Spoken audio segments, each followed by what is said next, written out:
पहाड़ पर भी लगातार कोरोना का कहर जारी है। पिछले 24 घंटों में 43 नए मामले सामने आए हैं। लिहाजा प्रदेश में 2344 कोरोना के कुल मामले हो चुके हैं। तो 2000 से ज्यादा मामले अब तक उत्तराखंड में सामने आ चुके हैं। पिछले 24 घंटे में 43 नए मामले सामने आए हैं। पिछले 24 घंटे में मामले बढ़े हैं और अब तक 2344 मामले सामने आए हैं। उत्तराखंड में कोरोना संक्रमित मरीजों का ग्राफ लगातार बढ़ता जा रहा है। रविवार को प्रदेश में 43 कोरोना संक्रमित मिले हैं। अब प्रदेश में संक्रमित मरीजों की संख्या 2344 पहुंच गई है। स्वास्थ्य विभाग की ओर से जारी हेल्थ बुलेटिन के अनुसार हरिद्वार में 12, चमोली में 9, देहरादून और टिहरी में 6-6, अल्मोड़ा और उत्तरकाशी में 1-1, पौड़ी और रुद्रप्रयाग में 4-4 संक्रमित मरीज मिले हैं। प्रदेश के नए कोरोना संक्रमितों में ज्यादातर की ट्रैवल हिस्ट्री दिल्ली, एनसीआर और मुंबई की है। प्रदेश में अब तक 1486 संक्रमित मरीज ठीक होकर घर भी लौट चुके हैं, जबकि अभी भी 796 एक्टिव केस हैं, जबकि अब तक 27 कोरोना संक्रमित मरीजों की मौत हो चुकी है। सुरेंद्र रसीला हमारे साथ लगातार जुड़े हैं फोन लाइन पे। सुरेंद्र, हम जब अधिकारियों से बात करते हैं, आप अधिकारियों के बीच जाते हैं, उनसे बात करते हैं, मुख्यमंत्री से सवाल जवाब करते हैं, तो उनका ये कहना होता है कि हम मामलों को कंट्रोल कर रहे हैं। क्या ग्राउंड जीरो पर ये स्थिति है कि कंट्रोल किया जा रहा है? क्योंकि पिछले 1 महीने में मामले बहुत तेजी से बढ़े हैं। देखिए अनामिका, बिल्कुल ये सही बात है कि मामले तेजी से बढ़े हैं, लेकिन मैं अगर उत्तराखंड के परिप्रेक्ष्य में आपको बताऊं तो बीच में पिछले 1 महीने में ये मामले बहुत तेजी से बढ़े थे, लेकिन 2 हफ्ते से मामलों में कंट्रोल हुआ है। जो रिकवरी रेट बहुत नीचे गिर गया था वो अभी भी 60% से ऊपर है।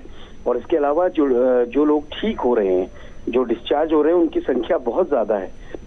प्रदेश में जो एक्टिव केस हैं वो लगातार कम हो रहे हैं और ये एक राहत की खबर है। हाँ, ये जरूर है क्योंकि अभी कई ऐसे लोग हैं जिन्होंने आवेदन किया है।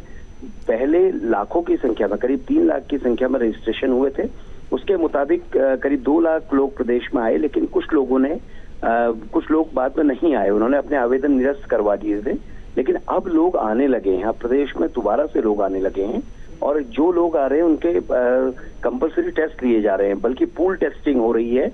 जो एक परिवार के जितने भी लोग साथ में आ रहे हैं या जितने भी एक गाड़ी में साथ आ रहे हैं, उनमें से किसी एक व्यक्ति का टेस्ट होता है और अगर वो पॉजिटिव आता है तो सारे लोगों को क्वारंटीन किया जाता है।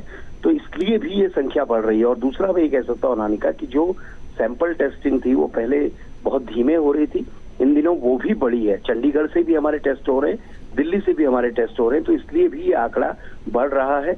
सैंपल टेस्ट अगर तेजी से हो रहे हैं तो ये एक अच्छी बात है, क्योंकि कोरोना को खत्म करने के लिए यही बेहद जरूरी है कि आपकी टेस्टिंग बहुत तेजी से हो। हालांकि मुख्यमंत्री ने कहा है कि स्थिति नियंत्रण में है और अगर किसी तरह के हालात बिगड़ते हैं तो हमने पहले भी अपनी रिपोर्ट्स के जरिए दिखाया कि राजधानी देहरादून में भी बहुत सारी तैयारियां हैं। जो इंटरनेशनल क्रिकेट स्टेडियम है उसको एक अस्थायी अस्पताल के तौर पे तैयार कर दिया गया है। इसके अलावा कुमाऊं क्षेत्र के लिए भी तैयारियां हो रही हैं।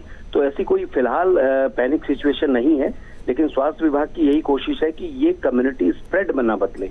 अनामिका, सुरेंद्र, एक खबर और है, उस पर आगे और विस्तार से जानकारी देंगे दर्शकों को, लेकिन पहले उससे आपसे अपडेट भी ले लेते हैं, उससे जोड़कर बता देंगे लोगों को कि क्या स्थिति है। नैनीताल में एक युवक पहुंचा है दिल्ली से, जो कई लोगों के संपर्क में आया है। 85 लोगों के कांटेक्ट में वो शख्स आया है। उन सभी की रैंडम सैंपलिंग की जाएगी। नैनीताल वो इलाका है जो रेड जोन में भी रह चुका है, अब बेहतर स्थितियां हुई थी।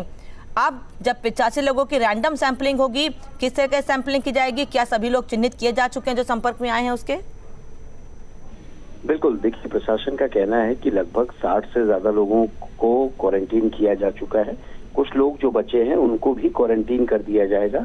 और क्योंकि ये देखा जाता है कि जो भी पॉजिटिव आता है उसकी हिस्ट्री क्या है। कुछ ऐसे केस भी हुए हैं जिनमें जो पेशेंट थे उनको एडमिट किया गया, माफ कीजिएगा, उनको क्वारंटीन किया गया और उस दौरान उनका सैंपल लिया गया। लेकिन जब वो लोग क्वारंटीन से डिस्चार्ज हो गए, जब वो क्वारंटीन से अपने घर पहुंच गए, उनके बाद उनकी रिपोर्ट पॉजिटिव आई। ऐसी कई तरह की रिपोर्ट्स उत्तराखंड में अभी तक हुई हैं। तो ये भी ये बताया जा रहा है कि किस्सा लगभग उसी तरीके का है। लेकिन इस बीच में जो भी लोग इस व्यक्ति के संपर्क में आए हैं उन सभी को क्वारंटीन किया गया है। और दूसरी बात एक ये है कि अनामिका, मैं आपको ये बताऊं कि नैनीताल डिस्ट्रिक्ट में भले ही पॉजिटिव केसेस आ रहे हैं, लेकिन कंटेनमेंट जोन ना होना एक बेहतर बात है, एक अच्छी बात है, क्योंकि अगर कंटेनमेंट जोन नहीं होंगे तो इसका मतलब ये है कि आपके शहर में जगह जगह पे लोग पॉजिटिव नहीं है और कम्युनिटी स्प्रेड कम फैलेगा, कम होगा और उसका किसी भी तरीके से दिक्कतें नहीं होंगी।